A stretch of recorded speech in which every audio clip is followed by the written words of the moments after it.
Hello, hello! We are on episode 7, season 10 of the Otafest podcast. Holy heck. I'm Angelo. It's me, Nancy. And I'm here with Nancy. How are you doing, Nancy? It feels like it's been a week since I've spoken to you. I know, like a whole week, right? And since then, we had Thanksgiving. There was a lot of steak. Oh my God, so much steak. Oh, the steak went really well for you? The Wagyu was so good. I'm so glad. Oh my God, it was so delicious. I'm so glad. I want to report back that the stuffing recipe was so delicious that there was basically no leftovers the night of Thanksgiving. That is unheard of. And on top of that, Dia was messaging me the next day, telling me, when's the next time we can have more stuffing? And I'm just thinking about it because I made a double batch of the cornbread.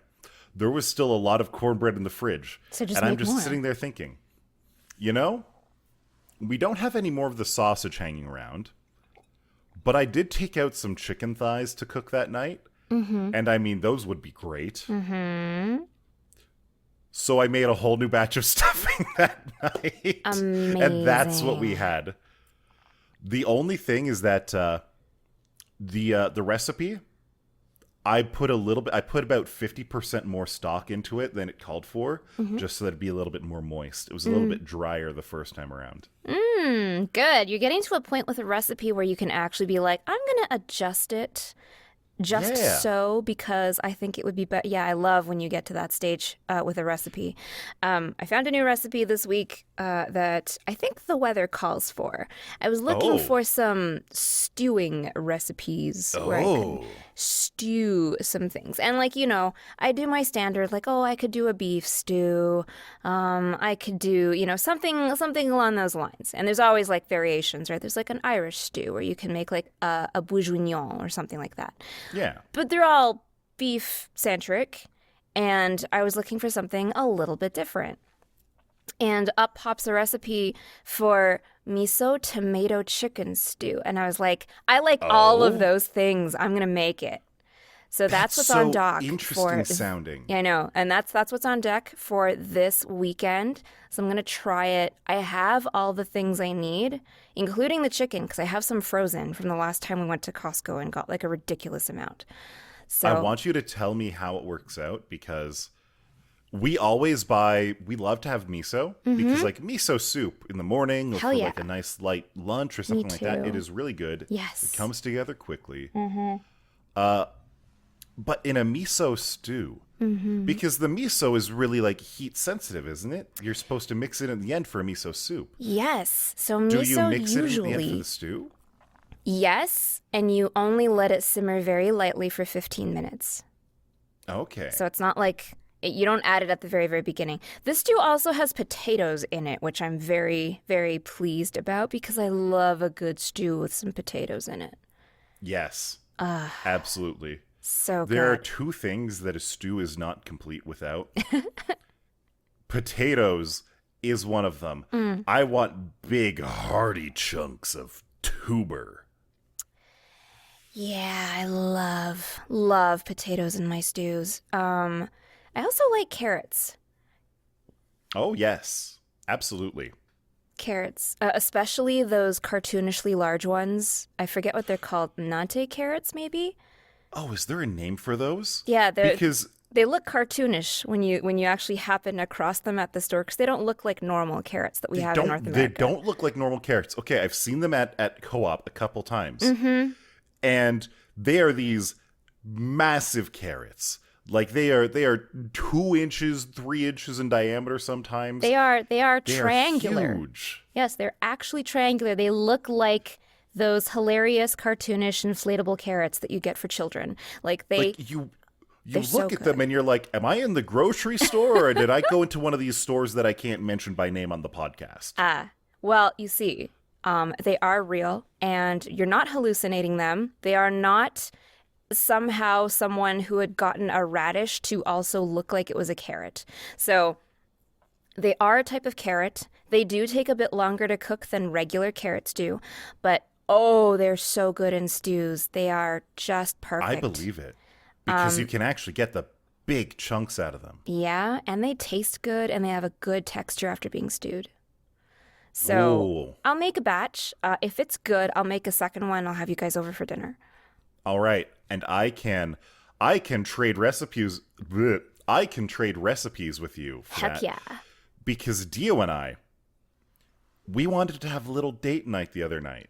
Because living together, we found that the last time we did it, we kind of took for granted each other's time, and we didn't really make time for each other. And so that is definitely something now that we're living together again that we're making a change for. Yay. We wanted to have a little date night the other night, but we didn't know where we wanted to go. We had to do some grocery shopping anyway, so we went walking up and down 17th Ave, looking at different places. And we couldn't really settle on one place until I was thinking, wait a minute. There are some places within just a couple minutes of us that seemed interesting, at least. Like, there is one place I didn't even know. I didn't even know what type of food it was. And so this, I think it was just a month ago, Sumac on 17th Avenue just opened up. We just went there. Okay, so we can actually talk about this. Oh yeah, it was so good. As soon as we went to their website, because I'm sorry, Sumac, you have to work on your branding. We did not realize you were Peruvian food. Oh, see. Because had we known that, we would have gone there day one. Oh my gosh. I knew it was Peruvian, and the reason why is because the first time I came across sumac, it was on Instagram, and there was a really good reel explaining what they were, who they were, and what they had. Nice. So good job on social media marketing. I guess the website could use some work. Well, literally, the storefront could tell us, the restaurant front could tell us a little bit more. Please, guys, come on. But it was funny because when we showed up, the door does not open. Like, it sticks. You need someone from the inside to open it for you. So we showed up thinking, oh God, are they closed? Are we those idiots who showed up and they were closed? Like, no, there's someone in there. They just have to open the door for you. God, please, no, be better. I want you guys to stay open. I want them to succeed. It's so delicious. It's a family-owned restaurant, too. We have a friend from Denver who's Peruvian. And part of their family also ran a Peruvian food restaurant, and it was so good. So we were so excited. It was... Oh, it was so good. Can I ask what you ordered? Do you know what you... Oh, yes. So I had I personally had the saltado beef. Yes, we did too. And that was absolutely delicious. Yeah, I need to know how to make that at home because, oh, that was so good. Yes, I can't remember what exactly Dio ordered as her main, but Dio also got the cassava fries, the yucca root fries. Neat. Those were so ridiculously delicious. Yummy. That was when I was in co-op, like 2 days later, and I saw the yucca root there. I had to buy it. You did? I 100% did. Amazing. So sometime this coming week, I'm going to try to make yucca fries at home. Amazing. I love that for you. Having that said, I have no idea what that sauce was that they served it with. I'm sure you could look up a recipe. It won't taste as good, I'm sure, but it will still be amazing. If I can get close on the fries part, I'll be in heaven. And if I can't, well, I can just go to Sumac. That's true. You can just go to Sumac and support them some more. Yeah. They were super, super kind to us. They actually dropped off a couple of shots of Sumac. Oh. And it was homemade, so it tasted amazing. Like, I don't actually know what goes into making sumac, but it was so good. And what else? They dropped off, like, a cola that they make down in Peru. And I was just like, what? An actual Peruvian cola? Like a can of cola. It was really, really good. I had that at my friend's restaurant in Denver. So good. I don't remember what the name was, but I had it. It was so good. It was I know so what it looks different. like. Like, I know what the can looks like. I can't remember anything about the name or anything, but I remember what the can looks like. It was really, really good. I'm pretty sure I'll never want to touch Coca-Cola ever again. That is Coca-Cola is such the white bread of pop. You know what I That's mean? the nicest thing you've ever said about Coca-Cola. I mean, I don't hate it.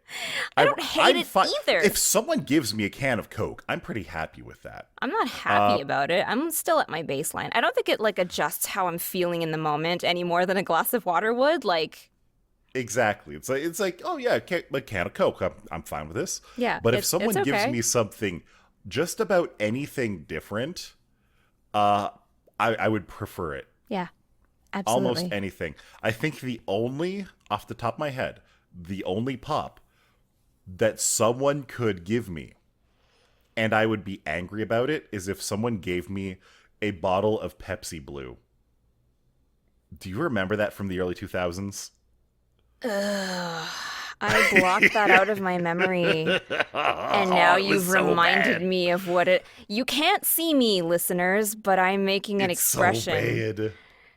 And Oh Angelo my knows this god. expression because he's said at least a few things to me in the history of our friendship that give me this expression. It is one of deep, deep disappointment.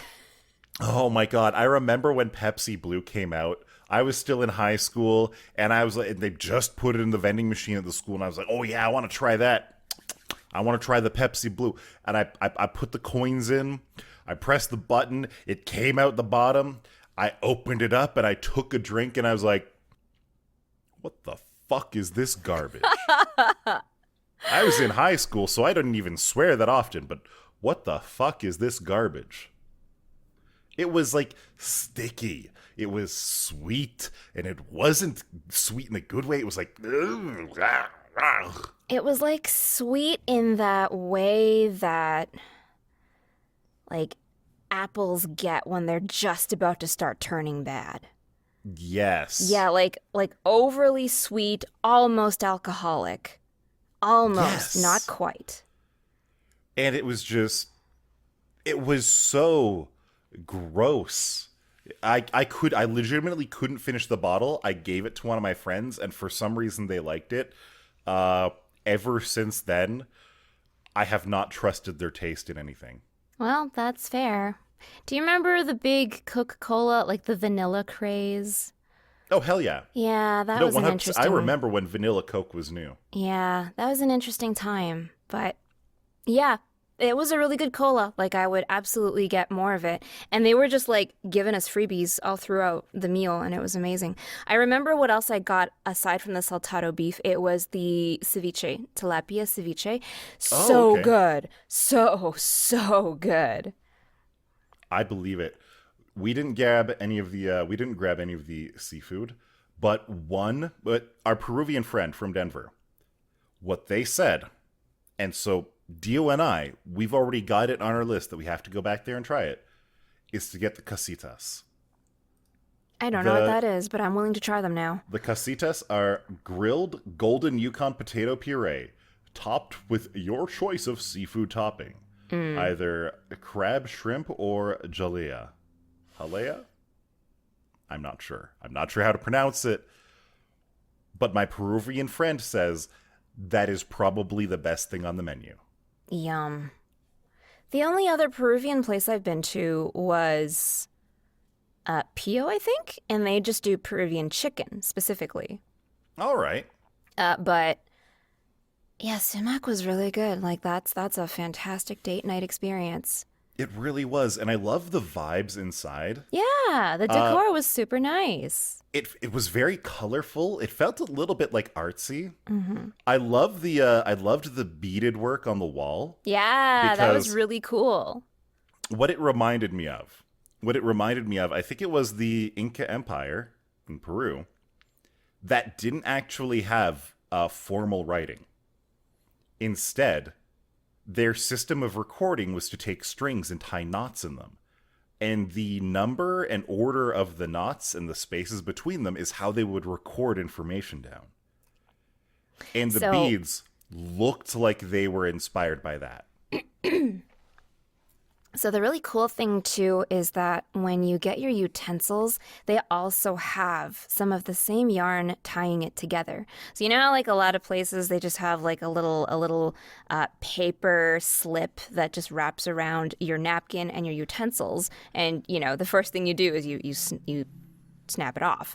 But the way they do it at Sumac is they have some of the yarn that matches the beadwork on the wall. And it's so pretty. And you're like, I don't want to throw this away. It's just like a little piece of yarn, but like I don't want to throw it away. Oh, we were sitting up towards the front of the restaurant, but in the back, they've got this like this bar area, and they've got a bunch of like, to be fair, fake plants on the wall, but it is nice and green and moody. It's very nice and bar-like back there. It is a nice little vibe. It is so cool. I liked it. I'm going back soon. Hell yeah. Mm-hmm. So yeah, well, next time you go back, maybe you can let us know, and maybe we can tag along. Who knows? Hell yeah. Maybe do a little double date. I would propose that the next time you want to go, let us know, and we will also be happy to tag along. Hell yeah. Heck yeah. Ooh. Been a good week for food. We also went to the new Gogi location over in Sunridge. And the cool thing about this location is that they have an unlimited ramen bar. Oh my God. So you could get all-you-can-eat barbecue, or you can get all-you-can-eat ramen. And it's the bar, so you go and you make your own. You pick your noodle, you pick your broth, you pick all the toppings you want, and then you bring it back, you slurp it down, and then you go back for more. That is absurd. I know. All you can eat ramen? I know. Oh my God. It's a salt attack waiting to happen. But you know what? My favorite thing about the KBBQ at this location is this like this sweet garlic chicken that they have on the menu. It's so good. Oh. It's so good. Like between the beef short ribs and the chicken, I was a very happy camper. Like I didn't even need the pork belly at this point. I was just like, no, just give me more beef, give me more chicken. I feel like I'm gaining weight just hearing about all this good food. I'm not sorry. Also, I think they make their own kimchi because they've got the sides bar at the back of the restaurant, and it's all just like big containers of like the kimchi and the sprouts and the sauces. They have this basil sauce that's amazing. It goes on everything. God. Oh my God. Even the ramen? Yeah, even the ramen. You could even put it on the ramen if you wanted to, but that basil sauce is so good. Oh my God. I feel like our restauranting for the next like month and a half is taken care of. I know. This has been the food portion of our podcast. This has been the food portion. We at first were like, yeah, Thanksgiving is over. It's time to talk about the spoopy times. And then we just started talking about food for 20 minutes. How does that happen? We just sidelined really hard. We took a very hard 90-degree turn into Foodland again. We really did. And I'm not sorry. No. I'm excited. No. But I am excited. Mm-hmm. I am excited about spoopy time. Yeah. This is my favorite time of the year. Oh, I love Halloween decor. I love Halloween, like, food items, but let's not get into that. Mm-hmm. And it's just, like, a really good time. It is.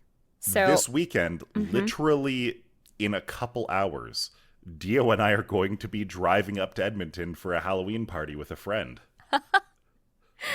Amazing. Yeah. Actually transcending city boundaries for a Halloween party. I love that. It is the way. It is the way to do.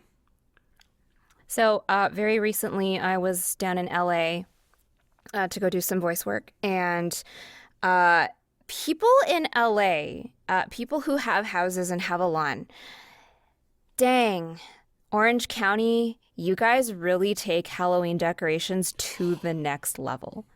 I'm glad. It was such a cool experience. So the friends I was staying with, they live in a very nice place.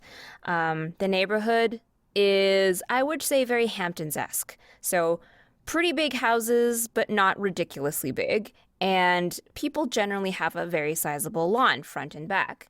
So when we just like took the dog out for a walk at night, you could see so many decorations. And I mean, I was only there for 2 nights. So I had 2 really lovely nighttime walks.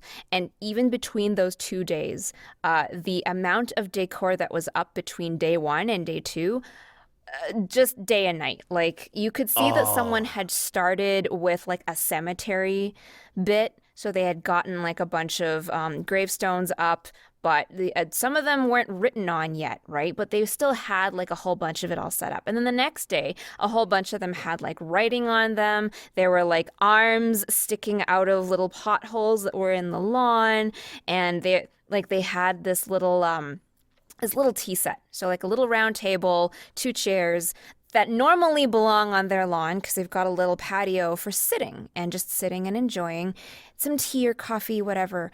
And that had gotten covered up in some cool Halloween decor. So I was just like, this is so cool, man. Like, yeah, I that's miss nice. I miss seeing an absolute abundance of Halloween decorations.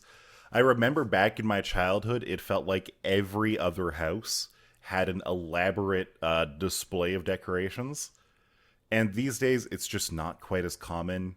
Maybe it's more of a Calgary thing as opposed to a Windsor thing. Maybe it's just a aging population thing. I don't know. But It a might lot also of be Halloween because we don't live in decorations is just suburbs. so fun. It could be. That could be part of it, but even while I was living in suburban areas of Alberta, you didn't see it too often. Interesting. Because, like, so where I used to live before I moved, there was a lights producer guy who Oh, lived down the street from me, and his whole house was always such a spectacle come Halloween. Because there would be, like, a big, you know how you can stand up some framing and scaffolding for like hanging spotlights and stuff on?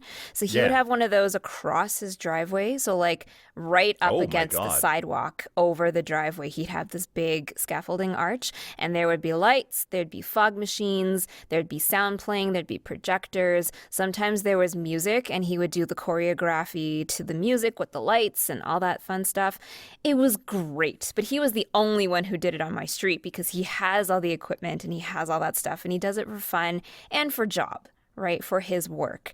I Um, love that. Other people around, they still do like the inflatable Halloween dolls, I guess. Same as like those inflatable ones you can get for Christmas, where it's like, oh, it's a skeleton and it's kind of waving at people who pass by or whatever. But like nobody ever went as hard as that one producer.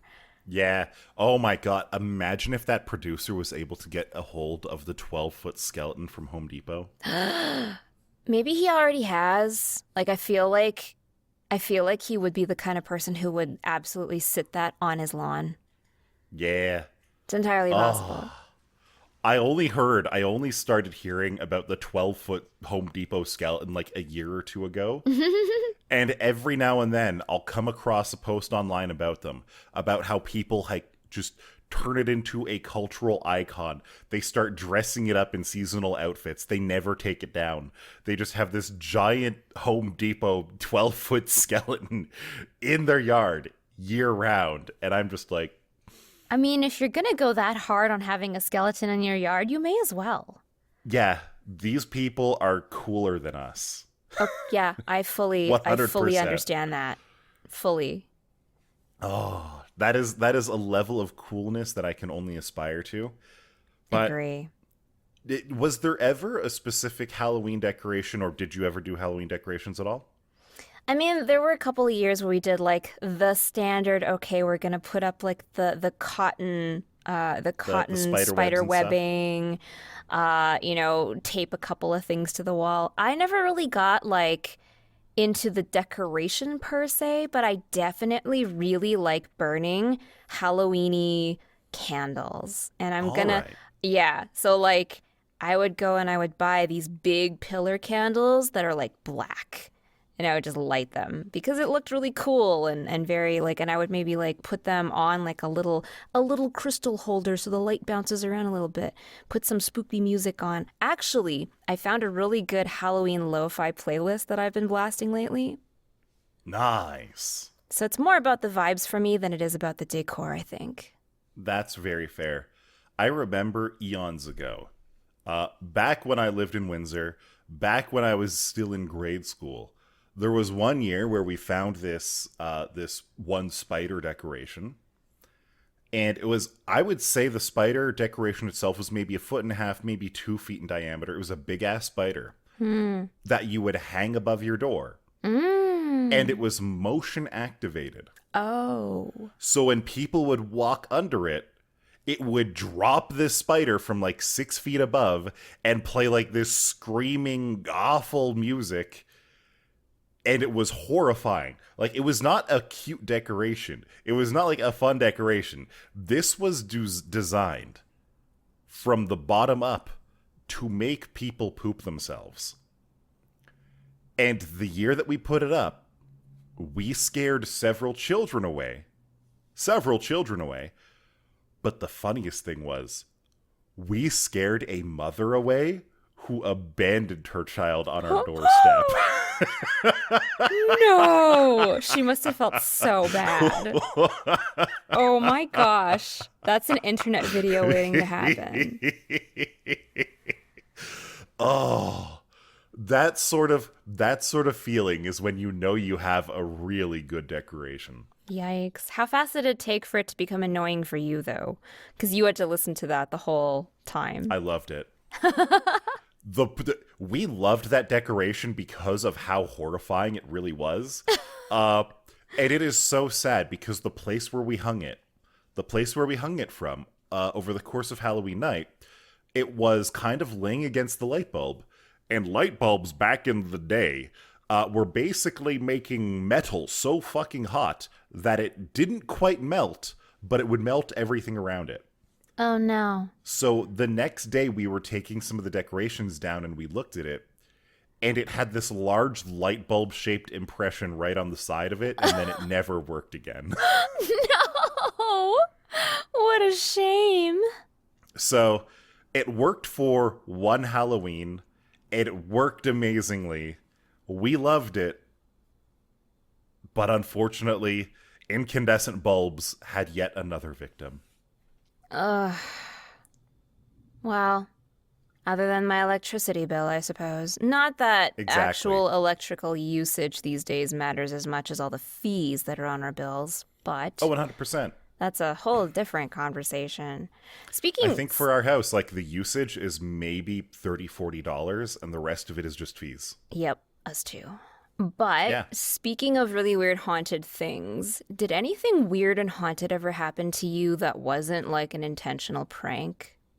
Oh, many times. Really? I have lived in at least 3 different houses that were more than 100 years old, right? Oh, dang. Yeah, I am no stranger to old houses, and there are many reasons why old houses always feel haunted. Always. But there was a specific time we were moving into this really, really run down old house. I think it was 120 at the time. This house predated electricity in the area. You could tell what rooms were renovated to actually have electrical wiring because some of the rooms literally weren't. Okay.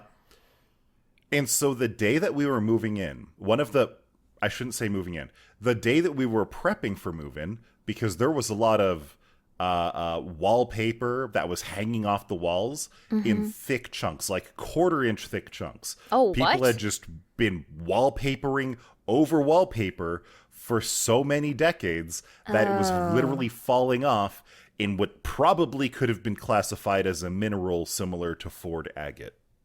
Or, held together by a whole lot of asbestos, but yes. Oh, yeah. Oh, there was one wall in that house that was literally held together with duct tape. Oh, dear. It was not a good house. Oh, dear.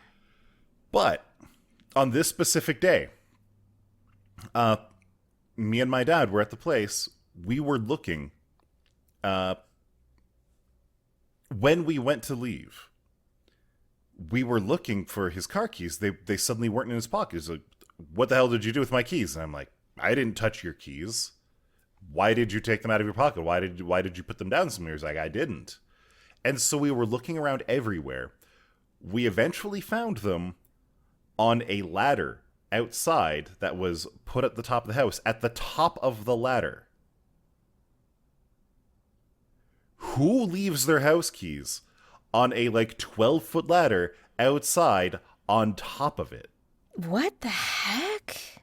And so for the majority of the time we were there, every now and then we would find something that was in the wrong place. It wasn't exactly scary. It wasn't exactly spooky. Quite frankly, the house had more terrifying things than fucking demons or ghosts. Huh. But, I have so many questions, but I almost don't want those answers. It was a house where it felt like we were being pranked, but there was no one there doing it. I can't Other blame than that that, one on it's just squirrels. like seeing things. Yeah, okay. Seeing things and hearing things. Oh, like what?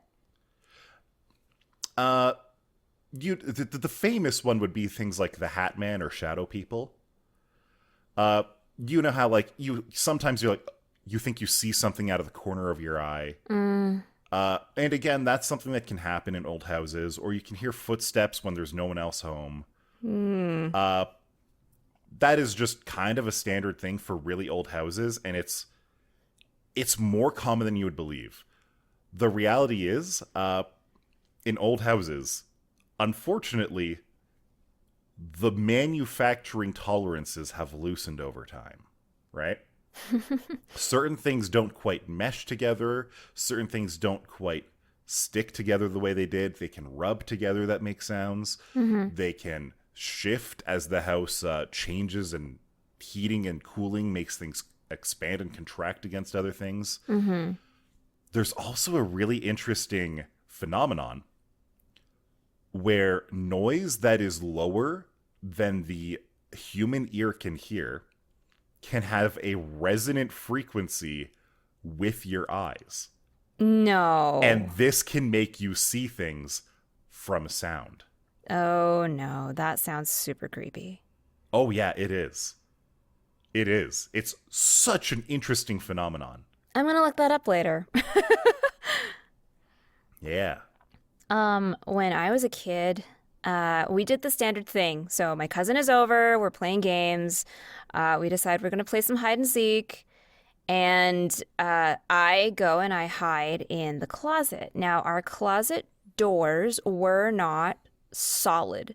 So if you shone a really bright light against it, you could see from the other side of the door. So inside the closet, you could see the sunlight coming in through the window because it was hitting the door. So you could see some of the shadows a little bit.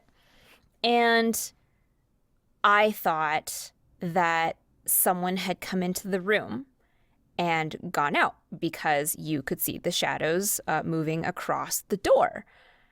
But the problem was that I couldn't hear anything. I didn't hear that my cousin was in the room. Usually she's not the kind of person to be like, I'm going to sneak up on you and startle you when I find you in your hiding place. But also, she didn't find me. I didn't exactly hide in a very difficult place. I was in a closet.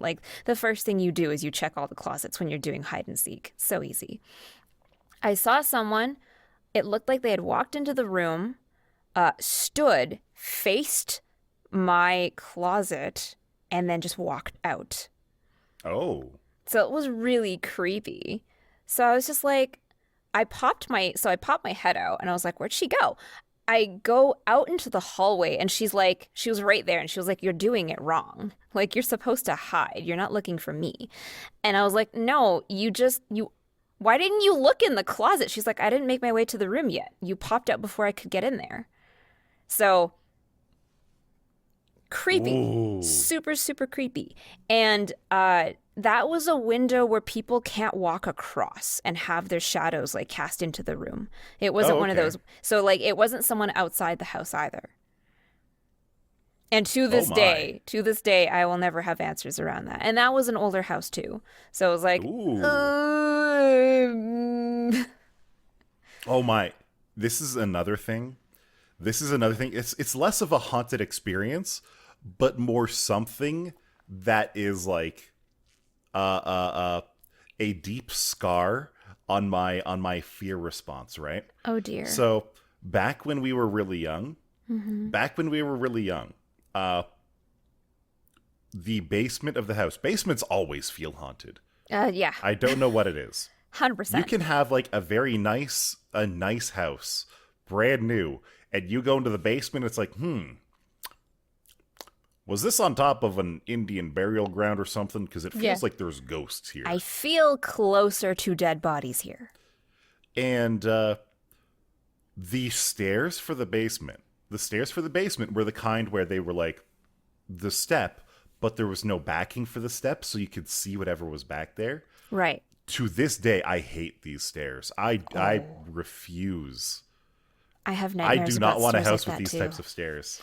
No, I have nightmares about stairs like that, and I have a friend who very proudly showed us their new place when they first moved in, and their stairs are all floating stairs. So all of their steps have no backing on them. Oh, is that what the proper term for them is? Floating stairs? I think so because like they're supposed to have the backing, but these are the stairs that are in the center of the house. So you see them from anywhere in the house and they go to the upstairs and to the main floor. So like Okay.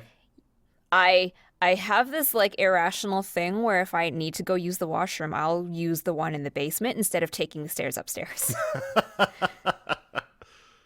Valid. Fair. Yeah. No, I also have weird fears about stairs like that. And I don't really know where it came from, but I do know that I often have recurring nightmares where I fall through stairs like that.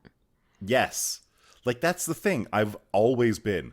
Every single time I go down them, I expect, like, some hand to come out from behind the stairs and grab me by the ankles or something and pull me in.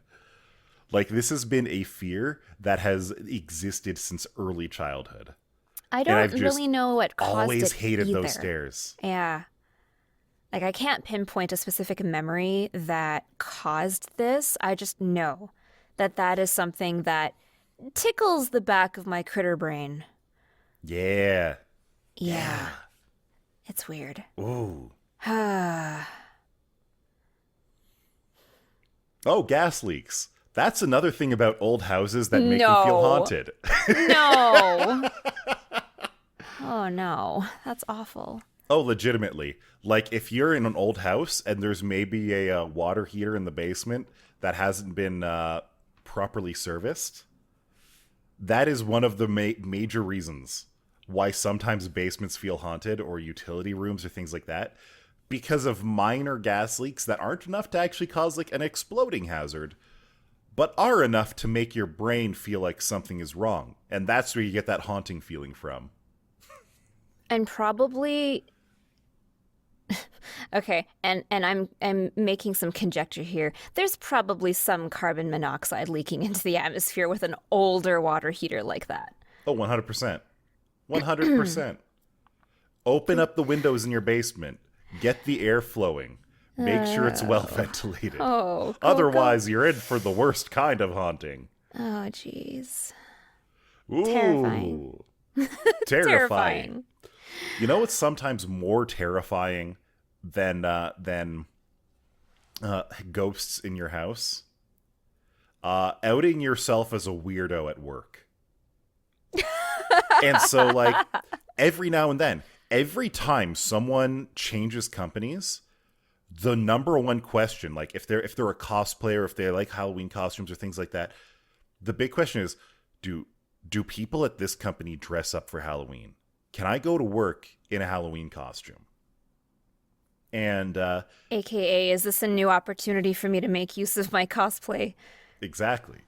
And for me, right now, the answer is actually no. We are not allowed to dress up in Halloween costumes at the data center. Interesting. It's unlucky. Quite frankly, I feel like no one would stop me, but I don't feel like making that making that an issue. But back when I worked retail, it was not a problem at all. It was kind of great. I remember, I think the last Halloween costume that I wore for my last year there was my Dan Hibiki costume from Street Fighter. Oh my gosh, dude in a nice bright pink gi. Uh-huh.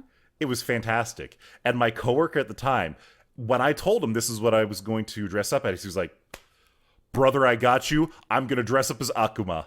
Oh, amazing. It was great. So we were working together that day, and we were just Street Fighter. We were, every now and then, we would just go into character.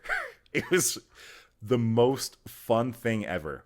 That's great. That makes me happy to hear. Ah. I feel like my company would be pretty okay with dressing up at work. Like, you know, we've literally had a CEO who would do the watermelon thing because they were from Saskatchewan. The watermelon thing? Yeah, you take a watermelon and you wear it on your head. Oh my God. Yeah, that's like a thing that has happened at the office. That is a thing in Saskatchewan? Yeah, it's a thing. I think specifically pertaining to the spectating of specific sports. This is a thing. It's a thing. Saskatchewan melon heads. Yeah. Is this a Rough Riders thing? Yeah, I think so. Oh, I had no idea. I'd never heard of this before. Well, my CEO was from Saskatchewan, so I got to learn about it firsthand. That's awesome. I love that. So, like, we do stuff like that. And we also had a thing last year where for, like, instead of a Christmas party, we just had a thing at the office where everybody was invited to dress like a ski bunny from the 90s. And everybody showed up in, like, 90s ski gear. Like, you're at a winter lodge. It is the 90s. Let's go. I have to ask, for how many of them was it not a costume? For how many of them was it literally just gear they've had in their closet for 25 years? I don't know how many people would be willing to admit to that. But I strongly suspect about half the company probably still does hang on to stuff from the 90s, and that's great. I mean, I have a couple things left over from the 90s. Not too much, but a couple things. Mostly because I wasn't alive to have that many things from the 90s still. Yeah. Like, I've got a couple Game Boy cartridges. I've got an old blanket. Oh, nice. Things of that nature. I was really, really sad with myself last year because I thought I had hung on to a pair of ultra bright red cargo pants from the like early 2000s, mid 2000s. Oh. And I don't think I did. I think I donated them when I moved, and I was extremely sad to have to face the realization that I did not have something I thought I still had. Unlucky. Unfortunate. If it makes you feel any better, really, really, really bright red pants are a difficult item to match with other things. Honestly, it was just such a vibe. They were comfy. They were like really roomy because they're cargo pants, and they were really red. Like this, like it looked like it was, the material looked like it was similar to, you know, when you have like rose petals, they're like that really soft material texture, but like the way that it reflects the light, it makes the red look deeper and brighter and more intense. Because almost like velvety in a way? Yeah. I miss them. They were really nice pants. Well, time for you to go hunt down new red pants at all the thrift stores. Yeah, maybe I'll come because across you know them. There's nowhere that sells red pants brand new. No, probably not. Not good quality pants like those anyway. Yeah. Yeah. Unlucky. But maybe you'll get lucky, dear listener, with next week's episode of the Otafest podcast. See you next time. See you next time.